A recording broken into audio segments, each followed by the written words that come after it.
Look at this water. Murky. Hey Joe, would you drink that water? No. Heck no. Heck no. Joe. Yeah? Would you drink that water? No. Kind of looks like tea, doesn't it? Yeah. Like a big flowing cup of tea. Hey everyone, it's Rich and Joe out again, and as shown in some of the starting clips for this video, we're actually going to be doing a water series.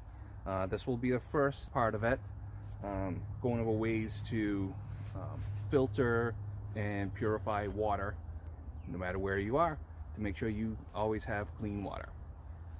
And in this first episode, I'm actually going to show it's a filter bag, also known as a Milbank bag. It was actually created in, I believe, in a place called Millbank.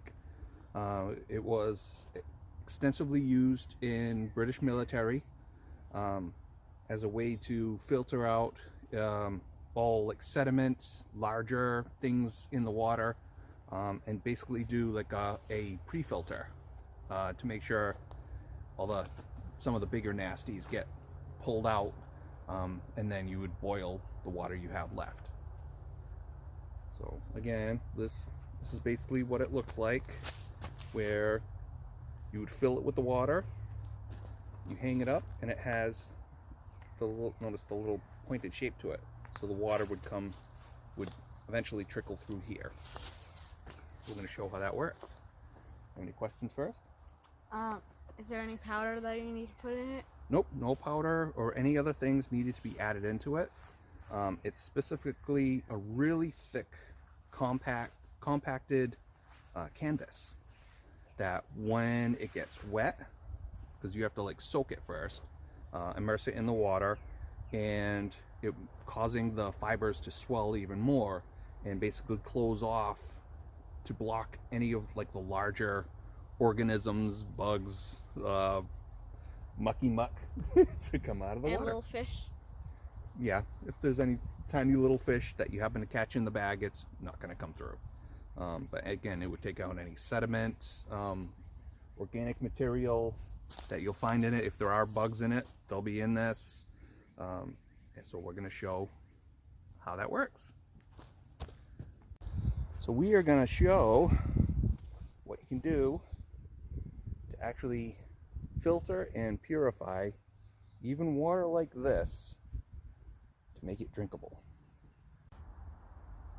Alright, so here's how you prep it first. Try not to fall into the water.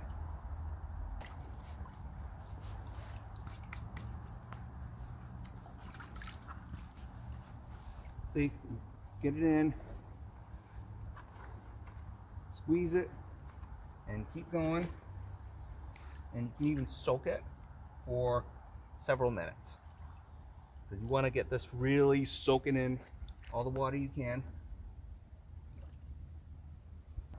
And if you're in an area where you can actually put it in the water and then use the loop, stick in a little peg in the soil to make sure it doesn't float away on you, just to hold it in place. But in a little tricky spot here, so I don't want to move around up and down too much. It's going to start to swell? Yep, it'll start to swell in a few. Alright, so everyone, can you please subscribe to our channel? We're really trying to hit 500 subscribers. When you hit that limit, we will give you a stealth camping video, and it's going to be awesome. So, can you please subscribe so we can hit 500? Thank you, and let's get back to the episode.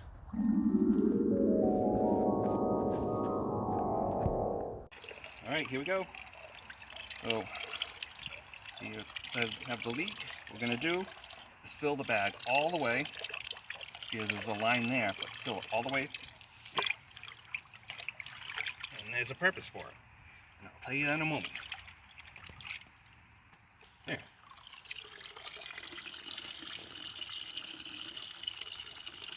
Alright. Oh, that back up so I can get out of here. And then here's what we do.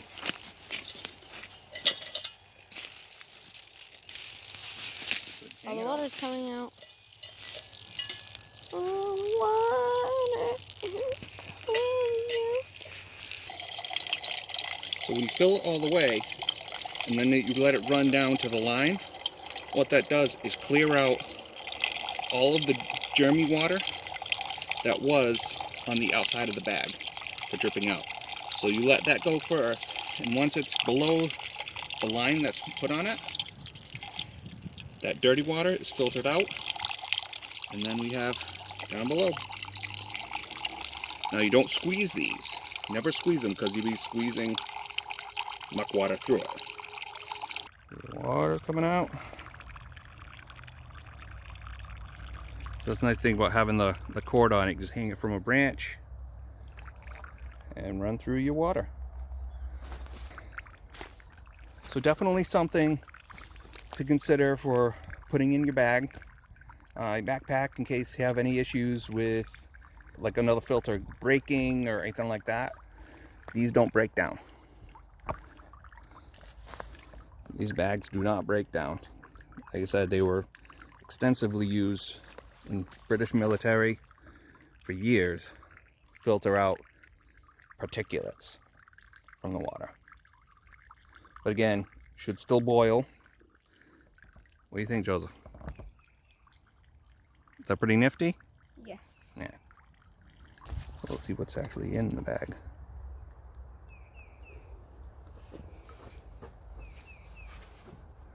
I see little floaties. Can I see it? All those little bits would have been in your drink. So not too bad. Is this guy? So, yeah, that's the Milbank bag, and how it acts as a pre-filter to pull out some of the nasties. You're not taking big gulps of like murky water. Even though the murky water he showed at the beginning is another thing you'd be able to use, that it would pull out like the leaves, debris, the mucky slime stuff. You can either boil it, or if you do have some other kind of filter, even if you have like one of those hiking filters, if you do something like this first, it'll last much longer. And if you're in a situation where you're out in like freezing temperatures, if your Sawyer is one of the big like hiking filters, if your Sawyer filter or any other like ceramic filters, if those freeze, they break, and then you're done for. This won't have that problem. Even if it gets frosty and frozen, if you get to water, it can still do the same effect. And then again, you can use like whether your bleach tablets or iodine tablets to clean. And what we'll show here is like the example of where you can boil it. So this will be the next step. See, we have our lovely fire going. Ooh, nice and warm. Gonna get your hands warm? Oh, you burn yourself? Then you would put your water in the fire and you boil it. Obviously we're in a conservation area, like right along a trail, so we weren't going to do a real fire here today. Y'all just got trolled. Oh. But you got the point. You got the fire, build a fire, and you can boil your water. And we'll actually show you another way that you can boil. Now we're going to show you one of the reasons why we recommend, instead of using your plastic Nalgene or any kind of plastic bottles, if you switch to either stainless steel, single wall stainless steel bottles, or titanium bottles. We're going to show you what you can do with those, again, for this exact situation where you need to filter water and sterilize water. So hold on. There you go. You have the titanium bottle, hanging from a tripod that you can hang over the fire. So if you actually do, yeah, that is a real fire. But again, you get the point. This is why we recommend not using like an Nalgene bottle, because if you had a situation where your Nalgene bottle cracks, or any other situation where the only water you can get is water that needs to be cleaned or purified, you can't boil your Nalgene bottle, but you can boil a titanium or a steel bottle. There's that. And for reference, the thing that I had holding the bottle, whoop, whoop, whoop, I have these really cheap online. Really simple. Put it in there. Whoop, and it's got a hook. I think you can even use these for like fishing. So if you caught the fish and you need to pry the mouth open, put that in there, and it separates it out. So whatever works. But with a tripod setup, once it's done boiling, you can actually just move the tripod away from the fire. So that's a lot easier as well. And because you're just boiling a little thing of water, you don't need to make like a massive, like, extravagant cord or knots on it. Loop something around with them all strapped together and open it up. You really don't need any kind of weight bearing to do something like this. Color. It's a little bit yellow. But again, Oh yeah, we're basically filtering tea from like all the dead organics,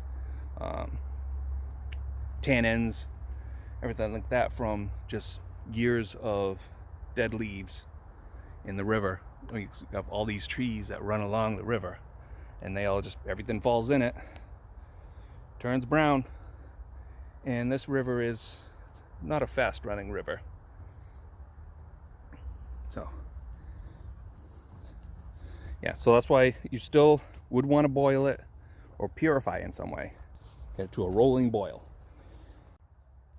So that's about it for the Milbank bag, for one of the ways that you can get clean water in a survival situation.